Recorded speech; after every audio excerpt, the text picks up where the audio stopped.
우리가 먹는 음식 중에서 그 LDL을 높이는 음식들이 있어요. 뭐가 있냐 하면 햄버거, 피자, 술.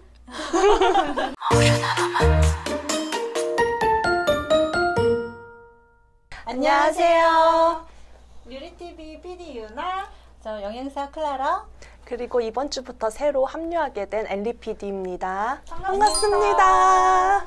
반갑습니다. 무슨 말이죠?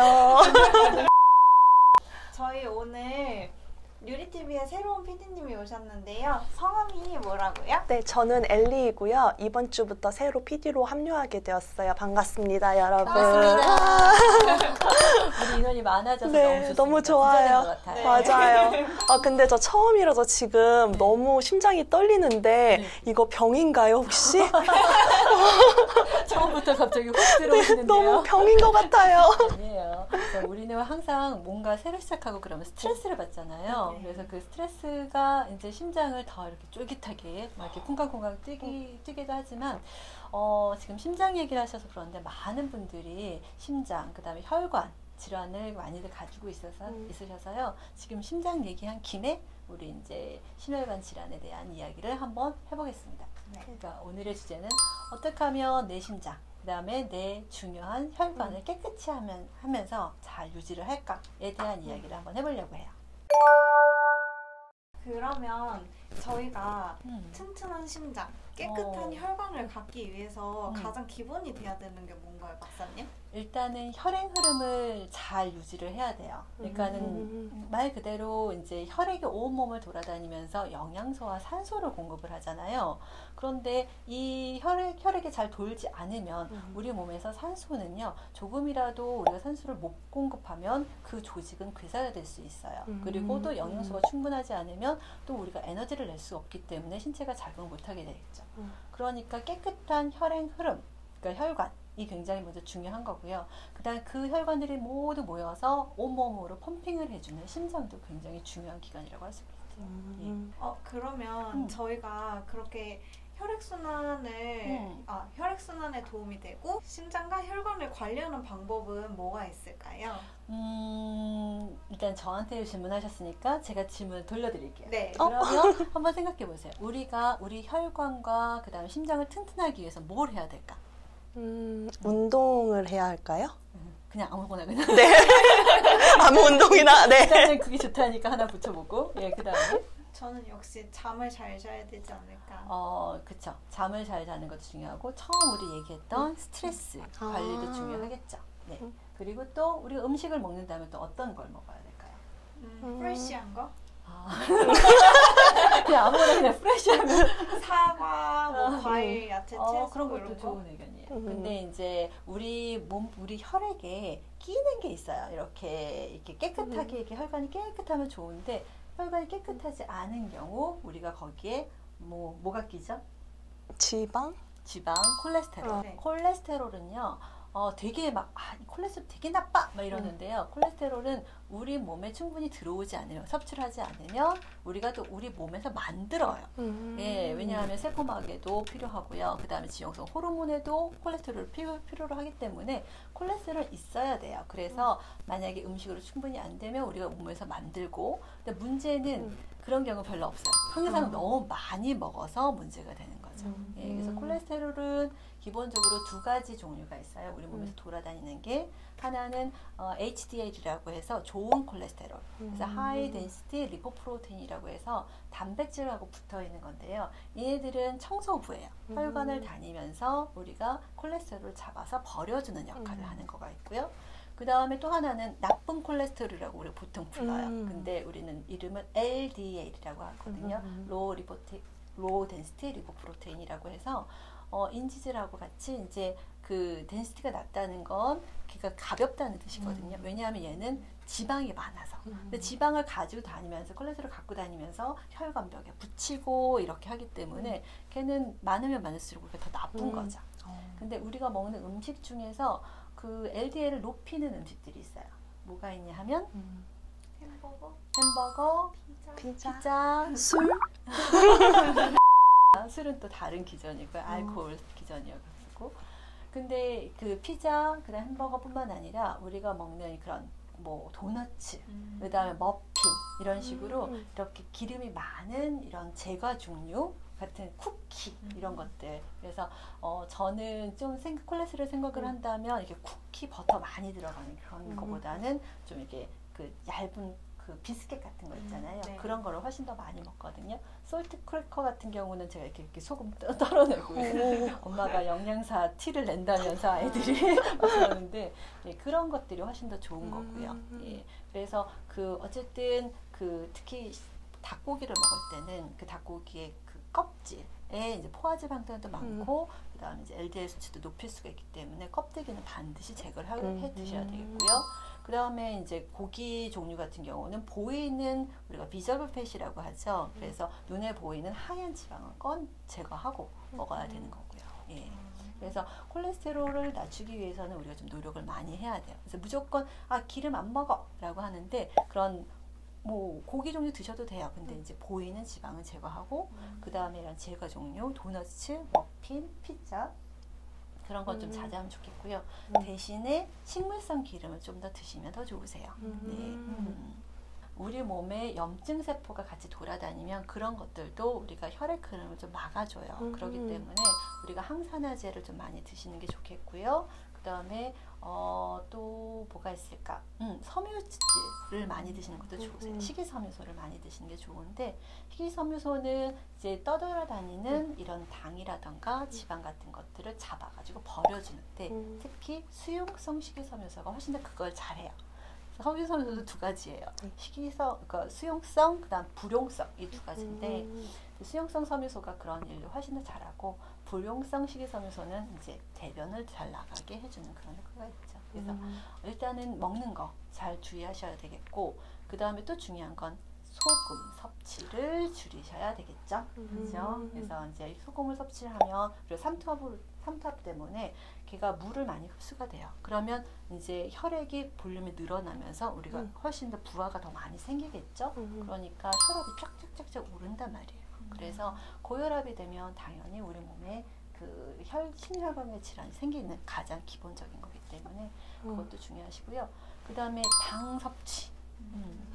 혼자 사시는 분들 요즘에 라면 많이 드시고 간편식 많이 드시는데 거기에 굉장히 많은 팻들이 있고요. 그 다음에 맛있게 하기 위해서 소금을 많이 넣고 그 다음에 합성 감미료 같은 것도 많이 넣고 그러는데 일단은 그런 것도 좀 줄여주시고요. 그 다음에 이제 젊은 여성들은 이렇게 카페에 가서 달달구리한 것들을 좀 많이 드시는데요. 너무 제 얘기를 하시고 계시는데요. 혼자 살아서 맨날 라면 먹고 인스턴트 먹고 커피도 맨날 마시는 저는 특히 더블더블 더블더블 같은 경우는 좋지 않습니다. 왜냐하면 당이 많으면 또 당이 또 이제 많이 떠돌아다니게 되잖아요. 그 혈액 안에서 그런 것들도 또 우리가 이제 혈액 개선에 문제가 되기 때문에 당도 줄이시는 게 좋습니다. 네. 그럼 아까 그 고혈압 말씀하셔가지고 갑자기 궁금한 게 생겼는데 그 TV 같은 데서 보면은 갑자기 이제 막 되게 부잣집에 그 부모님들이 뒷목을 탁 잡고 쓰러지시는 게 막 고혈압으로 쓰러지셨다 이런 말씀 많이 하시잖아요. 근데 근데 그게 그럼 그분들은 원래 그 기저질환이 있어서 그렇게 되는 건지 아니면 그거는 그냥 갑자기도 발생할 수 있는지가 궁금해졌어요. 제가 생각하기에는 보통 많이 그렇게 그 어머니들이 자꾸 아버님이 막 결혼을 안 돼! 넘어지는 경우는 대부분 다 기저질환이 많이 있으세요. 기저질환의 가장 대표적인 게 고혈압, 당뇨병, 고지혈증인데요.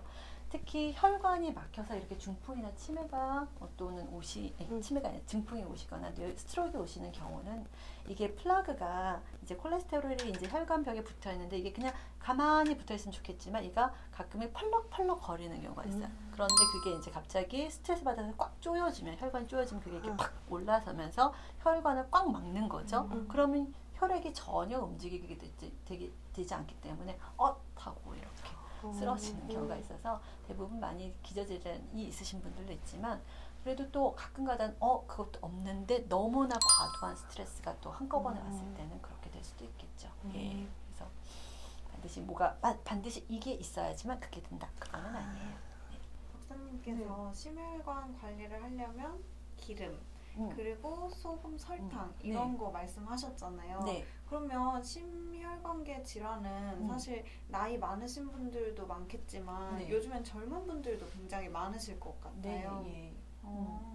보통 생활 습관을 잘 유지를 하셔야 되는데 젊은 분들은 본인이 젊다고 생각을 해서 아무거나 막 드시고 그 다음에 잠 잘 못 주무시고 그 다음에 밤늦게까지 셀폰 보거나 또 일을 너무 많이 해서 특히 이제 운동 부족으로 이렇게 계속 앉아 있으면 우리 혈행이 이렇게 기억제로 다 꺾어지고 있잖아요. 그러면서 이렇게 혈행 흐름이 잘 안 돼요. 그렇기 때문에 젊은 사람들이 다리가 뻣뻣해. 그래서 나 지금 이 나이가 아닌데 왜 하지 정맥류 같은 그런 증상이 오지? 근데 그런 것도 마찬가지.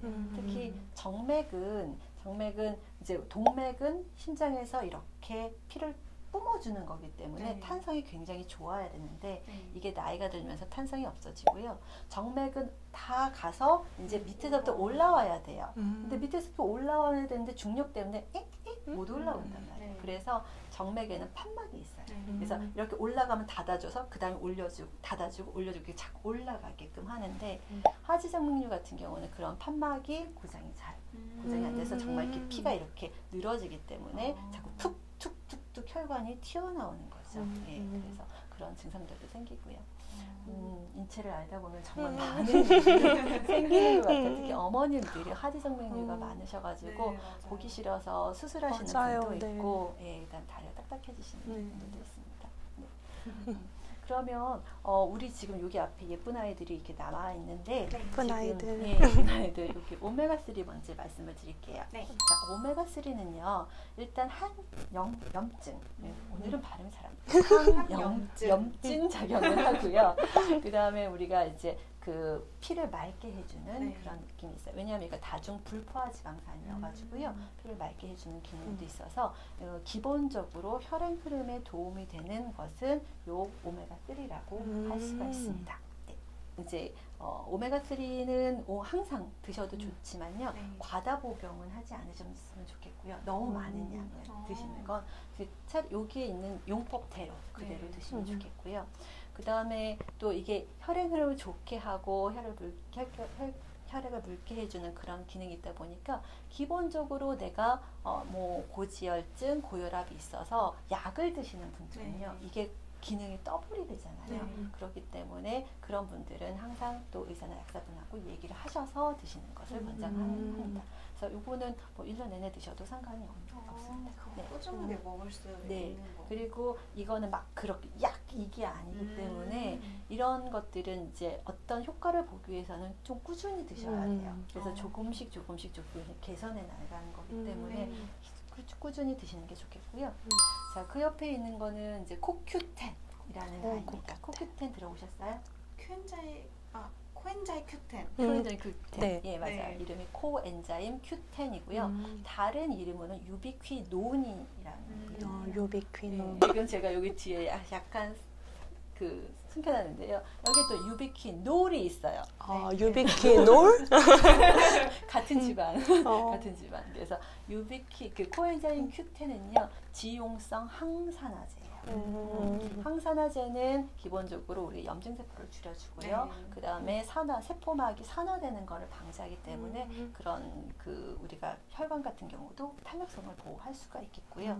그런데 이제 얘가 이제 점점 처음에 우리가 여러 가지 육류를 먹거나 그러면 예를 들어서 고기나 달걀이라던가 그 다음에 또 생선이라던가 이런 걸 많이 드시면 우리 몸에서 합성이 돼요.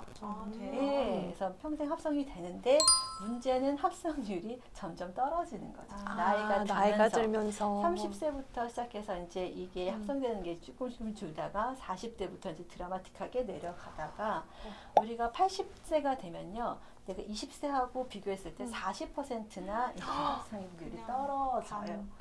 너무 슬프네요. 전투막으로 뚝 떨어져서 그래서 이게 좀 필요하지 않을까라고 생각을 하는데 얘의 기본 기능은요. 우리 몸에서 에너지를 만드는 거예요. 그러니까 우리 몸의 세포 안에는 미토콘드리아라는 조직이 있어요. 네. 근데 그것이 이제 우리 몸에서 ATP라는 에너지를 막 뿜뿜뿜뿜 만들어줘야지 우리가 막 활동도 하고 뇌활동도 하고 근육도 움직이고 막 그러는데요. 우리 몸에 온몸엔 장기가 굉장히 많아요. 네. 그런데 그 중에서 가장 많이 에너지를 쓰는 기관이 누구다? 심장. 그렇죠. 주제를 잘 아시네요. 우리 오늘의 주제를. 네. 네, 그래서 보통 신생아는 태어나면 분당 한 120번 정도의 심장이 움직이면 우리가 점점 나이가 들면서 이제 심장 박동수도 조금 더 줄어드는데 이 심장이 움직인다는 건 에너지를 써서 뿜뿜뿜뿜뿜뿜 해줘야 되는 거고 우리가 자는 동안에도 심장은 쉬지 않아요. 평생 일을 하니까 그 에너지를 만들려면 미토콘드리아에서 이 코엔자임 Q10이 필요한 거죠. 네, 그래서 에너지를 위한 것들 코엔자임 Q10. 그래서 피로 회복도 좋고 그다음에 항산화 효과도 있기 때문에 혈행 개선은 당연히 기본으로 되는 것들이고요. 그래서 이 코엔자임 Q10을 드시기를 권장을 드리는데요. 네. 특히 이제 연령이 올라갈수록 이제 코엔자임 Q10을 찾으시는 분들이 많이 있으세요. 근데 이제 그러면 여기 이 아이들이 코 Q10도 있고 유비퀸놀도 있고 그런데 이거 먹으면 좋다고 들었는데 막 이러시는 분들이 있으세요. 그래서 이게 더 비싸잖아요. 그러니까 이게 더 비싸서 더 좋은 거다. 네. 저 같은 경우는 보통 이렇게 뭐 30대 이상 이제 점점 Q10 그 농도가 떨어질 때는 그냥 코큐텐 자체로도 괜찮으세요. 왜냐하면 우리 몸에 아직까지 이런 코큐텐이 유비퀴놀로 전환되는 그런 효소들이 다 있고 그다음 비타민들이 있기 때문에 그냥 일상적으로 전환이 돼요. 그런데 이제 연령이 더 많아지시면 그래서 이제 고령층 같은 경우는 여기서 이쪽으로 전환이 잘 안 되세요. 네, 그래서 저는 이제 딱 막 상담을 하다가 그 코큐텐이 좋다고 하는데 이제 그러면 좀 식사는 잘 하세요. 그다음에 연령은 어떠세요? 그래서 얼마나 피곤하세요? 그래서 물어보고 이분은 이게 맞는다를 결정을 하죠. 예, 그래서 좀 이렇게 식사를 잘 못하시거나 연령이 많으신 분들 같은 경우는 유비퀴놀. 그다음에 좀 이제 일상적인 생활하는데 좀 필요가 좀 있으시다. 그다음에 식사도 잘 하신다. 그랬을 때는 일상적인 분들은 코큐텐을 권장을 드려요. 그래서 이렇게 라인으로 가는 거죠. 저는 코큐텐은 과다 복용하지 않는 이상 크게 부작용이 없다고 들었는데. 네, 맞아요. 그런데 얘가 에너지를 주는 거기 때문에 잠자기 전에 드시면 밤새 에너지가 터지세요. 그래서 자기 전에는 드시지 마시고요. 그래서 조금 이제 식사하시고 나서 드시면 좋겠고요. 그다음에 코큐텐은 지용성 항산화제라고 하기 때문에 얘랑 오메가랑 같이 먹으면 얘가 아니고 얘랑 같이 먹으면 어떻게 된다? 훨씬 좋다. 아이고 똑똑하시다. 우리 조피디님이 너무 똑똑하세요. 그래서 오메가3랑 같이 먹으면 흡수가 더 잘 돼요. 네, 그래서 싹싹싹싹 들어가니까 먹은 거 흡수율이 아무리 좋은 영양제라도 흡수율이 낮으면 다 버려지거든요. 그래서 같이 드시면 좋아요. 네. 갈릭하면 딱 마늘하면 생각나는 거 있어요. 드라큘라? 단군 신화? 예, 단군 신화부터. 그래서 이거 많이 먹으면 우리 뭐 사람 되는. 그래서 더 잘못 먹으면 다시 다시 곰이 되는. 네, 그런 건 아니지만 어쨌든 마늘은요 우리 몸에 되게 좋고요. 장수하는 지역에 가면 보통 장수하는 지역에다 마늘을 많이 이렇게 드시거나 마늘을 재배하는 곳에 주로 장수하시는 분들이 굉장히 많으세요. 그래서 마늘에는 알리신이라는 성분이 있는데 이것이 이제 항균 작용도 하고 항산화 작용도 하면서 굉장히 많은 효과들을 내고 있죠. 네. 그리고 혈전 기능도 낮춰주고요. 콜레스테롤 레벨도 낮춰주고요. 그 다음에 또 당 그 기능도 그러니까 혈당이 많을 때 그거를 이제 우리가 흡수하고 이용할 수 있게 인슐린 분비도 촉진하는 그런 성분도 있어요. 그래서 고대 이집트나 또는 그리스에서는 이 갈릭을 먹으면서 기생충도 없애는데 사용을 했고요. 그 다음에 이제 여러 가지 우리 몸에 들어오는 균들에 대한 방어 작용으로도 갈릭을 쓰시는 분들이 많이 있었어요. 네. 알리신이라는 성분이 지용성이에요. 그래서 갈릭을 그러니까 내가 이런 거보다 이제 내가 음식으로 먹고 싶다라고 했을 때는 마늘을 잘라서 오일에다가 이렇게 볶아서 드시면 훨씬 마늘에 있는 알리신 성분을 흡수하는 거고요. 네. 그다음에 요것도 요 지금 그 알리신 성분들이 우리가 이제 균뿐만 아니라 여러 가지 염증 세포, 그다음에 혈당 개선, 그다음에 고지혈증 그런 것이기 때문에 훨씬 더 좋으세요. 네. 네, 그래서 항상 식후에 드시는 게 권장합니다. 근데 식후에 이제 얘도 같이 기름이 있으면 얘처럼 섭취가 잘 되는 거잖아요. 그래서 얘랑 있으면 얘가 기름을 주고 그 다음에 얘가 고기에 얹어서 흡수되고 얘가 거기에 얹어서 흡수가 되고 그러니까 이렇게 3종 세트가 이렇게 더 다니겠죠? 네, 그러면서 좋을 것 같아요. 그래서 여러 가지 기능이 다 많은 항균도 있고 항산화도 있고 그런데 이렇게 되면 우리가 혈액을 순환시키는데 훨씬 더 도움이 될 것 같아요. 네. 오늘 그러면 건강한 심장과 혈관에 대해서 알아봤는데요. 저희 정보가 도움이 많이 되셨으면 좋겠습니다. 네, 그러면 오늘 마무리는 새로운 PD님께서 제가요? 네, 그러면 저희 마무리하기 전에 항상 제일 중요한 게 있죠. 저희 내용이 좋으셨으면 좋아요와 구독 부탁드립니다. 익숙하지 않아 아직. 부탁드립니다. 네, 감사합니다. 감사합니다.